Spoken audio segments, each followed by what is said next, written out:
Hi everyone, it's Bren Murphy here.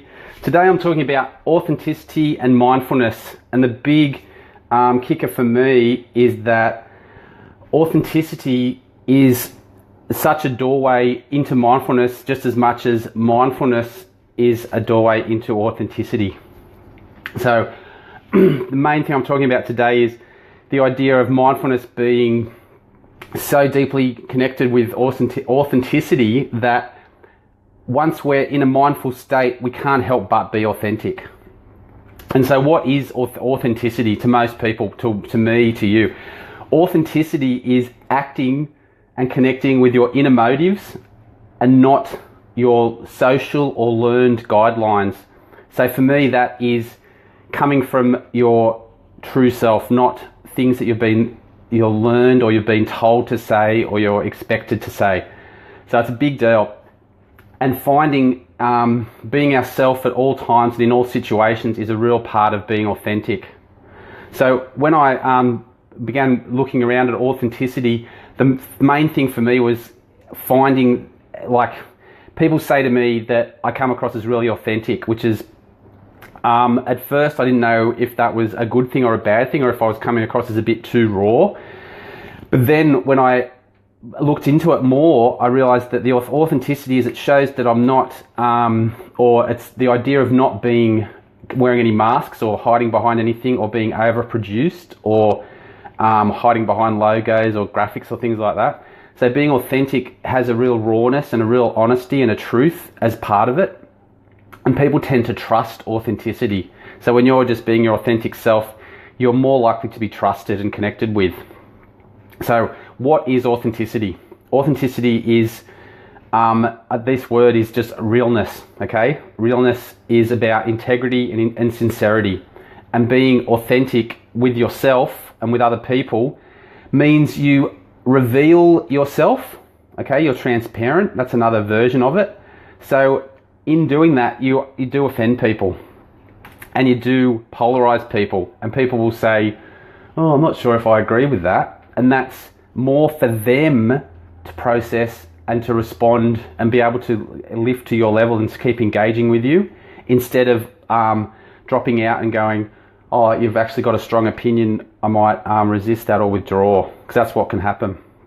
So with the realness comes that integrity and that sincerity, and knowing that when people are being authentic, they're not doing it from a place of ego or to gain any ground or to prove anything.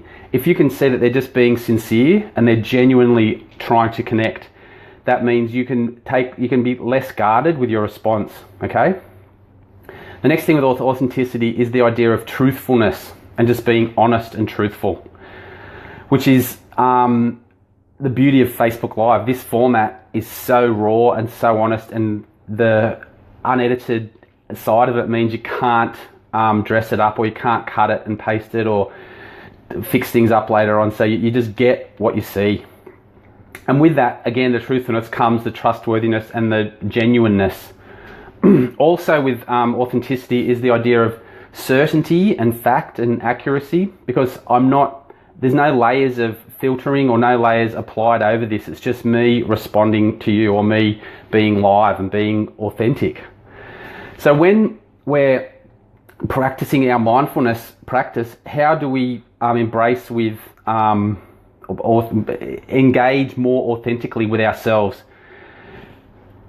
The real simple answer is, when we're being mindful, we're actually present in the moment, and we're stripping things back and just letting go of the past and not getting caught up in the future, and just being present in the present is the most authentic.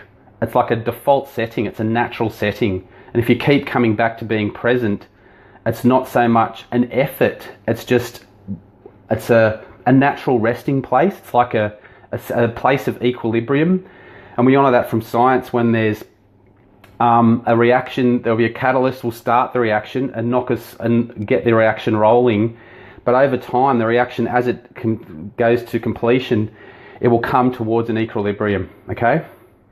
I'll just say hello to Natasha. How you going? Amberine, great to see you. John, thanks for coming along.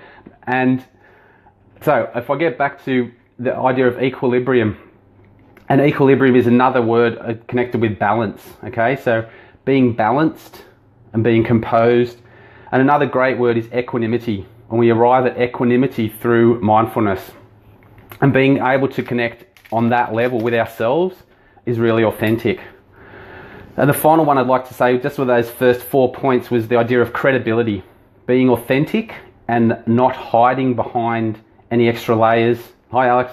It's a factual experience of what is and how it is. So on Facebook, through the weekly normal posts, you might see me as some person, or I might be presenting as a type of, or under a mask of like whatever theme I'm pursuing at the time.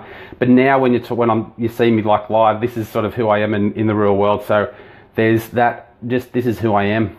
And what happens is, as I present myself authentically to you, there's a sense of me being very vulnerable and open to you flicking off or moving on, or rejection, or not being sort of either for or against it, and having sort of an ambivalent approach. And in that sense, it's really a trigger for people not to be authentic, okay?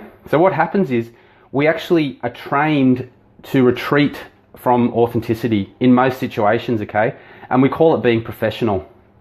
So to be professional, let's talk about in a workplace setting, you're not meant to be too authentic, so you're meant to step back from being authentic, and you actually wear, like people call it, you wear different hats. I'm wearing my hat as this role today. I'll just straighten this for a sec. You wear different hats depending on what role you're playing, and that's fine in certain settings, but what happens is when your whole life can actually shift and you become just living all those hats, and you're living your obligations, and even, let's go further with traditions. When people say, there's a great tradition here where I live in Newcastle, down at the bogey hole, they throw which is a beach rock pool, a big rock pool that was cut out of the rocks, and it's full of like coral and seaweed, and it gets overflowing in the storms. And what happens, the Greek Orthodox Church throws in a silver crucifix, like one time of the year, I think it's Easter, and all the, I think 18-year-old boys have to dive in, and one of them gets it, and he has some significance. So that's like a tradition, and we can all fall in line with traditions and rituals to try and cling to some sort of external authenticity, all right, instead of finding our own authenticity. And what you'll find is people they can attach themselves to sporting teams, to brands and logos. They can be like a BMW driver who supports a certain type of team, who does sailing, who follows the tennis. And what you're doing is you're attaching yourself to certain status objects or certain status identifiers that lend you a sense of external authenticity, so that you go, that's who I am. When in reality, that is not who you are. You're just sort of adopting those milestones or those signifiers as reflections of your standards or who you are, when they aren't at all. They're just a brand or a marketing message. So it's important to see, with being authentic, that you can identify and manage those marketing messages as just that, and step back and go, I do, let's go with the BMW. I do appreciate German engineering. It is fantastic, but it doesn't define who I am or my family. And it doesn't, it's not a barrier or a line of separateness between my BMW driving family and your Hyundai driving family. It's not a point of difference where we can say someone's better or worse. Hi, Alex. Hi, Patrick. Great to see you. Excellent. I'm going to keep going on. So with our working through public traditions and masks, and traditions and rituals is a really big one for me, because I know personally when I was at stages where I'm looking for guidance or leadership, or I wasn't following my intuition or knowing what I needed to do. How are you going, Gina? I'd look towards the social constructs that I should perhaps follow.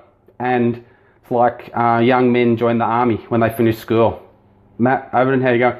Things like that. It's as though there's a time and a stage in life, or women get married at certain stages in different cultures, like at young ages. So they do these external things are imposed upon them, So their authentic self doesn't even have a chance to flower. So that can be really limiting.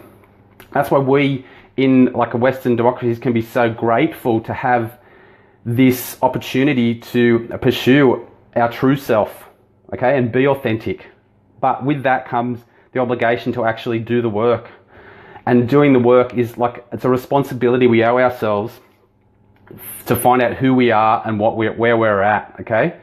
And that I like to approach it through, my business name is Mindbodycalm, so I like to approach it through those three words, okay? Which is body is knowing and trusting what you feel and caring for your physical health, which for me was a big one, was connecting with my intuition, which was connecting through stripping things back. So not drinking alcohol, not having coffee, not having external stimulants that would interfere with my sort of digestion or my gut, that would interfere with my gut feelings.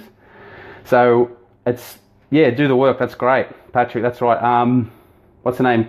Byron Katie, do the work. She's got a program, 4 steps of doing the work. If you want to Google that, it's really simple, 4-step process. It's not, you don't have to buy a course or anything, about releasing and letting go and doing the work on yourself to break through. So with the body, it's knowing and trusting what we feel. With the mind, it's about nurturing and culturing our emotional intelligence, okay? So we improve our self-awareness. And again, we're going to come straight back to mindfulness. Knowing, being in the present only increases our emotional intelligence and our sense of empathy, and through this, our resilience and our self-awareness. Okay, so that's where mindfulness, again, is a doorway to authenticity. And finally, with the third aspect was calmness, or the common diagram is mind, body, soul. It's having the courage and the confidence to lead. And being authentic might not sound connected to leadership, but it really is. It's about choosing your path when it isn't popular, or when it might rub against society's norms, and you'll be pushing outside a comfort zone, and there'll be a lot of pushback from significant players in your life who'll say, oh, shouldn't we be doing this or shouldn't we be doing that? And you'll feel that the compulsion to go with the herd mentality. But when you actually know that your authentic self is saying, no, we should be doing this instead, or I should be doing this instead. And that's a really strong underlying theme throughout your life. It's not just like a teenage high school thing, or that angst of peer pressure or anything like that. It's a lifelong thing of noticing your peers and being able to completely accept that they will be doing their journey at the same time on a different process, and you won't be going, oh, should I be doing that? And actually blurring your own authentic self and getting lost in it. It's a really challenging thing to do. The next thing I wanted to talk about was the idea of the true self and the false self, which is a big part of authenticity. And what happens when we're lost with our, not connected with our true self, not being authentic, is that we become compliant, okay? So what we do is we become compliant with the social norms and the status things and the milestones that we think we should be pursuing. And we lose, hi Christine, we lose that energy and that connection to what we're supposed to be, we want to do, where our values are, where our beliefs are, where our priorities are. So we're less open and less vulnerable because we're just following like a blueprint. And in business, that can be so helpful to have people go, here's a blueprint. Don't go through this by trial and error. Just follow the steps and you'll go from A to B pretty much effortlessly, and you'll arrive at pretty much some guaranteed results because you'll just follow the blueprint. And a lot of business coaches will say not to vary too much from the blueprint, just to follow it directly through. And coming back to mindfulness, you'll be mindful in the moment, and it doesn't feel authentic to be following a blueprint. Like, it just doesn't, okay? It can be, but it will get you results quickly. But then when you arrive at that result, if it's not connected with your authentic self, you'll still step back and go, well, what am I doing here? Like, it still doesn't solve the challenge of being set. When you are in line with your true self and connected with your authentically, you can actually go and express your bad feelings, okay, which is a big one. when you can express bad feelings confidently and say, I'm not comfortable with this, I don't feel that this is right, and do it without fear or without retribution or knowing someone's going to judge your response, that's really powerful. And it's about self-acceptance, your true self, to be able to say, often it's saying no to a tradition or a status thing that you're sort of led to believe that you need or you should be following. And often it's saying no and stepping back and giving yourself some space to connect with yourself. So how do we connect with our authentic self more powerfully right now? Well, number one is by being transparent. Number one is the idea of having complete transparency is not to be led by any ulterior motives or any, if you are, to reveal them to yourself. Like, that can be really searching to actually say, find out your why. Why are you doing things? Be transparent with yourself, if not anyone else, at least with